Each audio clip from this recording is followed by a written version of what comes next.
ಮಾನ್ಯ ಪ್ರಧಾನಮಂತ್ರಿಗಳಾದ ನರೇಂದ್ರ ಮೋದಿ ಅವರಿಗೆ ಪತ್ರ ಕೂಡ ಬರೆದಿದ್ದಾರೆ. ನೇಮಕಾತಿ ಕುರಿತು ಸಂಪೂರ್ಣ ಮಾಹಿತಿಯನ್ನು ತಿಳಿಸ್ಕೊಡ್ತೀವಿ. ಚಾನಲ್ಗೆ ಸಬ್ಸ್ಕ್ರೈಬ್ ಆಗಿ. ಕರ್ನಾಟಕದಲ್ಲಿ ಸರ್ಕಾರಿ ಹುದ್ದೆಗಳನ್ನ ಭರ್ತಿ ಮಾಡುವ ವಿಚಾರ ಸಾಕಷ್ಟು ಚರ್ಚೆಗೀಡು ಆಗ್ತಿದೆ. ವಿಪಕ್ಷಗಳು ಕೂಡ ಟೀಕೆ ಕೂಡ ಮಾಡ್ತಿದ್ದಾರೆ. ಈ ವಿಚಾರವಾಗಿ ನರೇಂದ್ರ ಮೋದಿ ಅವರ ಗಮನಕ್ಕೆ ತರಿಸಿದ್ದಾರೆ. ಮೊನ್ನೆ ಹುಬ್ಬಳ್ಳಿ ಧಾರವಾಡ ಪಶ್ಚಿಮ ಕ್ಷೇತ್ರದ ಬಿಜೆಪಿ ಶಾಸಕರಾದ ವಿಧಾನಸಭಾ ವಿರೋಧ ಪಕ್ಷದ ಉಪನಾಯಕರಾದ ಅರವಿಂದ್ ಬೆಳ್ಳದವರು ಪ್ರಧಾನಿ ಮೋದಿಗೆ ಪತ್ರ ಕೂಡ ಬರೆದು ಸಾಮಾಜಿಕ ಮಾಧ್ಯಮದಲ್ಲಿ ಕೂಡ ಪೋಸ್ಟ್ ಕೂಡ ಆಗಿದ್ದಾರೆ.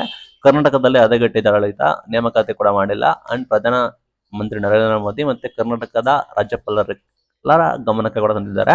ಕರ್ನಾಟಕ ಸರ್ಕಾರ ಉದ್ಯೋಗ ಕೊಡೋದಕ್ಕೆ ವಿಫಲವಾಗಿದೆ. ಲಕ್ಷಾಂತರ ಅಭ್ಯರ್ಥಿಗಳಿಗೆ ಆಕಾಂಕ್ಷಿಗಳಿಗೆ ಹತಾಶೆ ಕೂಡ ಆಗಿದೆ. ಅನಿಶ್ಚಿತತೆ ಕೂಪಕ್ಕೆ ತಳ್ಳಿದೆ. ಧಾರವಾಡದಲ್ಲಿ ಪ್ರತಿಭಟನೆ ಕೂಡ ಮಾಡಿ ಆಕ್ರೋಶ ವ್ಯಕ್ತಪಡಿಸಿದ್ರು. ಯುವಕರಿಗೆ ಉದ್ಯೋಗ, ಪಾರದರ್ಶಕತೆ ಮತ್ತು ಜವಾಬ್ದಾರಿ ಒತ್ತಾಯಿಸಿದ್ದಾರೆ.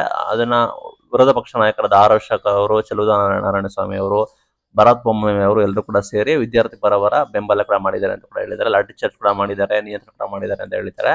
ಕರ್ನಾಟಕದಲ್ಲಿ ಸರಿಯಿಲ್ಲ. ಬರೋಬ್ಬರಿ 2.86 ಲಕ್ಷ ಖಾಲಿ ಹುದ್ದೆಗಳನ್ನ ಸರ್ಕಾರ ಭರ್ತಿ ಮಾಡಿಲ್ಲ. ಭರವಸೆ ಕೂಡ ನಡೆಯಿತು. ಇದರಿಂದ ಯುವಕರಿಗೆ ಭಾರಿ ನಿರೀಕ್ಷೆ ಕೂಡ ಇತ್ತು. ಬಟ್ ಆದ್ರೂ ಕೂಡ ಸುಮಾರು ಸಾಕಷ್ಟು ಜನಕ್ಕೆ 10,000ಕ್ಕಿಂತ ಹೆಚ್ಚು ಕಡಿಮೆ ಹುದ್ದೆಗಳನ್ನ ಭರ್ತಿ ಕೂಡ ಮಾಡಿದ್ದಾರೆ. ಬರೋಬ್ಬರಿ 3 ವರ್ಷಕ್ಕೆ 10,000ಕ್ಕೂ ಕಡಿಮೆ ಹುದ್ದೆಗಳನ್ನ ಭರ್ತಿ ಕೂಡ ಮಾಡಿದ್ದಾರೆ. ಕಳೆದ 2 ವರ್ಷದಲ್ಲಿ ಬರೋಬ್ಬರಿ 8,157 ಹುದ್ದೆಗಳು ಮಾತ್ರ ಭರ್ತಿಯಾಗಿದ್ದಾವೆ. ಪಾರದರ್ಶಕತೆ ನಡೆದಿಲ್ಲ. ಕಾಲಮಿತಿಯ ನೇಮಕಾತಿ ಮಾರ್ಗಸೂಚಿ ಇಲ್ಲ. ವ್ಯಾಪಕ ಅನಿಶ್ಚಿತತೆ ಕೂಡ ಇದೆ. ಹತಾಶೆಗೆ ಕಾರಣವಾಗಿದೆ ಅಂತ ಕೂಡ ಹೇಳಿದ್ದಾರೆ.